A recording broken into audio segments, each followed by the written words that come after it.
महाराज ने उनकी बता दिया इनका खिचड़ी ज्ञान जो इन्होंने हुआ पाई पकड़ रखी है। एबीसीडी नहीं जानते ये धर्मगुरु शास्त्रों की। इनको बस एक चीज इनकी छोरी है कि चमकने वाले लाल कपड़े में गीता वेद शास्त्रों को बांधकर अलमारी में रख दिया, खोलकर कभी देखा ही नहीं, ज्ञान कभी समझा ही नहीं। बताएंगे क्या हमें खाक ज्ञान? ये इन्होंने झूठ हमसे कहा, झूठ हमसे बोला और झूठा ज्ञान जो हमें दिया, भट्टा बैठाकर बैठे हुए हैं। अज्ञान की दुकान चल रही है इनकी। संत रामपाल जी महाराज आज आए हैं, अब आप कहने लगे कि सारे धर्मगुरु अज्ञानी हैं।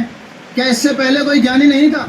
ज्ञानी तो बहुत संत हुए थे जो कबीर साहब के आई विटनेस थे। उनके साथ भी समाज ने बहुत ज्यादा संघर्ष कराया था। उन्होंने भी काफी संघर्ष से इस मार्ग को आगे बढ़ाया। और संत रामपाल जी महाराज ने जब से जन्म लिया उस दिन से समाज में एक नई लहर सी आ गई। संत रामपाल जी महाराज वो महापुरुष हैं जिनकी कई भविष्य वक्ता, करोड़ों भविष्य वक्ता ही नहीं, भविष्य मालिका पुराण ही नहीं, शास्त्र ही नहीं, कबीर सागर भी बखान करती है कि आने वाले टाइम में एक ऐसा महापुरुष आएगा जो बिल्कुल सच्चाई बताएगा। और सबसे बड़ी पहचान तो सच्चे लोगों की यही है कि वह सच बताते हैं और समाज सारा झूठा है और उनका विरोध होता है। संत रामपाल जी महाराज ने इनकी धोती धो दी। जब इनकी रोजी रोटी बंद होने लगी, इनका हुआ पाई ज्ञान, कहीं की ईट कहीं का रोड़ा, इन्होंने गड्ढा जोड़ दिया, इसका अब ये नहीं चल रहा। इनकी अब कहना नहीं चाहिए पर कहना पड़ रहा है, इनकी कुकर में संत रामपाल जी महाराज ने छेद कर दिया। अब इनकी दाल गलने वाली नहीं है जो ये हुआ पाई ज्ञान बक रहे हैं। इन्होंने झूठ बोला और संत रामपाल जी महाराज ने सच्चाई दिखाई। इनकी दुकानें जब बंद होने लगी तब इन्होंने संत रामपाल जी महाराज पर झूठे आरोप लगाए, झूठे मुकदमे में उन्हें जेल भेज दिया। और संत रामपाल जी महाराज का बहुत विरोध भी करते हैं ये लोग। संत रामपाल जी महाराज के ऊपर जो इन्होंने कार्य किया ये बहुत ही बड़ी कुचेष्टा है। संत रामपाल जी महाराज के जेल में डालने में सफल रहे, ये कोई हमारे समाज के लिए बड़ी खुशी की बात नहीं है, बल्कि ये बहुत दुर्भाग्य की बात है। एक संत शिरोमणि को जेल भिजवा दिया। कहाँ गई ये सरकार की सत्यवाई? कहाँ गया वो नारा सत्यमेव जयते, सत्य की जीत? कहाँ गया वो नारा? संत रामपाल जी महाराज की सच्चाई को ना जानते हुए इन्होंने उन पर झूठे आरोप लगाए। संत रामपाल जी महाराज जी भी तो हर संत की निंदा करने लग जाते हैं ना, ये भी तो एक समस्या है।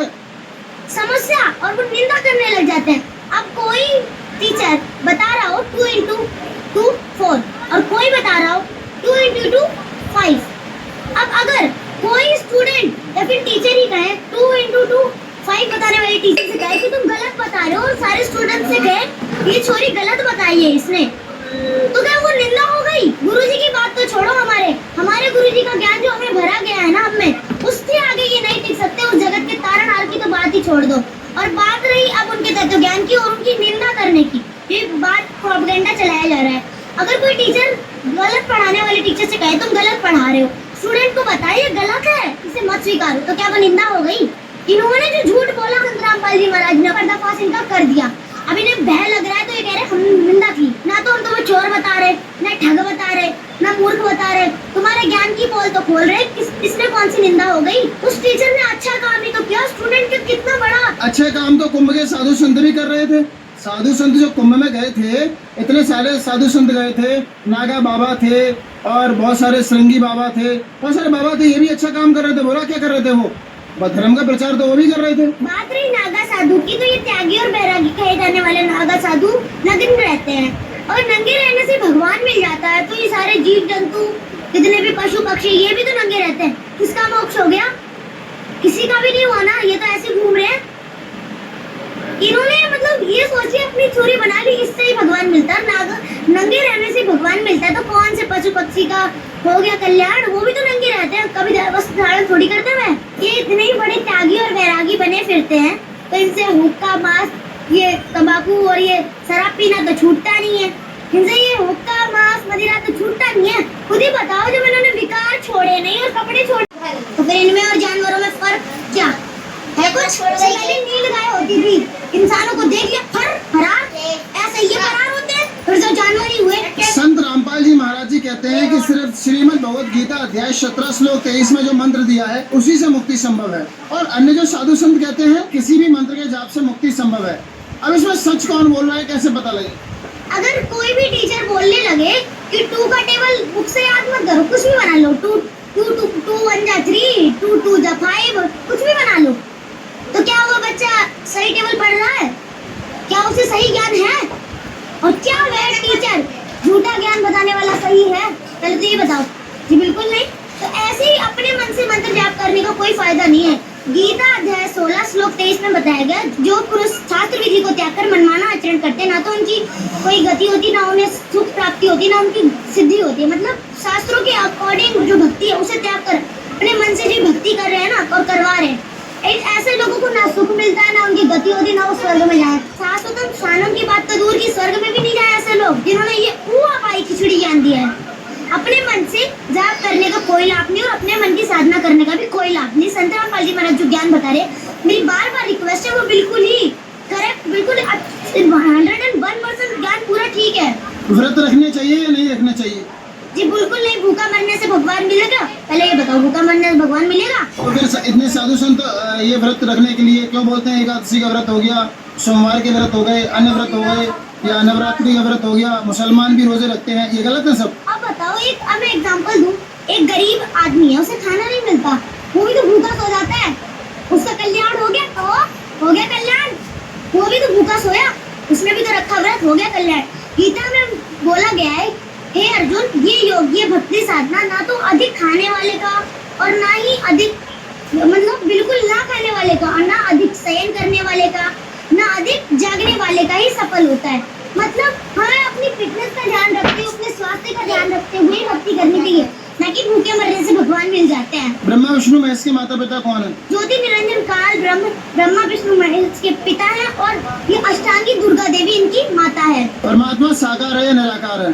साकार। कौन से मंत्र से मुक्ति संभव है? केवल गीता में बताए गए, गीता अध्याय 17 श्लोक 23 में बताए गए ओम तत्सत मंत्रों से ही मुक्ति संभव है। कबीर साहब जी तो आज से 600 वर्ष पहले आए थे, इससे पहले कबीर साहब जी का कोई नामो निशान नहीं मिलता है, तो आप कैसे कह सकते हो कि कबीर साहब जी पूर्ण परमात्मा है? जब का है कबीर, जब हमारा ब्रह्मा विष्णु महेश नहीं था, जब का है कबीर। ये ज्योति निरंजन काल ब्रह्म नहीं था, जब का है कबीर। ये पर ब्रह्म नहीं था, तब का है कबीर। ये सृष्टि नहीं थी, जब के है कबीर। हम तो अब खुद से चलाया, हमरा कोई भेद मरम ना पाया। मात पिता मेरे कछुनाई, ना मेरे गरदासी, जुल्हे का सुतान कहाया, जगत करे मेरी हासी। 5 तत्व का धरने मेरे, जानू ज्ञान अपारा, सत्य स्वरूप के नाम साहिब का ओहे नाम हमारा। अगर दीप और गगन गुफा में तानिज वस्तु सारा, तेरा ज्योत स्वरूपी अलख निरंजन, वो भी धरता ध्यान हमारा। हाड़ चाम लहू ना मेरे, कोई जाने सतनाम उपासी, तारण तरण अभय पद दाता, मैं हूँ कबीर अविनाशी। ये वाड़ियाँ कबीर साहिब जी ने गोरखनाथ जी को बताई थी, जिसमें कबीर साहिब जी का पूरा परिचय आता है। कबीर साहिब जी कौन है और उनके भगवान होने का भी प्रमाण इन्हीं वाड़ियों में आता है। हम एक बात और भी जानना चाहेंगे कि ये जो बातें आप बोल रहे हो, किसी के दबाव में बोल रहे हैं? जी बिल्कुल नहीं। कल को इन बातों से आप लौट तो नहीं आएंगे? बिल्कुल भी नहीं। मैं अपने पूरे कॉन्फिडेंस के साथ ही बोल रही हूँ और मुझे कोई भी हिचकिचाहट नहीं है या कोई भी डर नहीं है, क्योंकि जो मैंने बोला है वो बिल्कुल सच्चाई है और शास्त्रों के आधार पर है। अगर समाज आपके ऊपर दबाव बनाए कि भाई आप इस तरह से साधु संतों को बुरा भला बोल रहे हो, इस तरह से साधु संतों की पोल खोल रहे हो, तो क्या आप इस मार्ग को छोड़ दोगे? क्या आप इस ज्ञान से हट जाओगे? समाज का मेरा घर चला रहा, त्याग देंगे और क्या करेंगे? समाज की हमारी रोजी रोटी तो चला नहीं रहा है, परमात्मा दे रहे हैं हमें खाना, समाज को त्याग देंगे, परमात्मा को स्वीकार लेंगे। और सच्चाई जब तक कहेंगे जब तक हमारे शरीर में दम है, क्योंकि सच्चाई बोलने का अधिकार अब हमें मिल चुका है।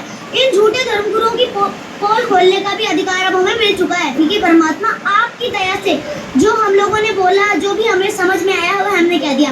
अगर हमसे कोई गलती हुई हो तो हमें क्षमा करना। अपने परमात्मा से बहुत प्रेम करते हैं, दुनिया को छोड़ दें पर अपने परमात्मा को नहीं छोड़ेंगे।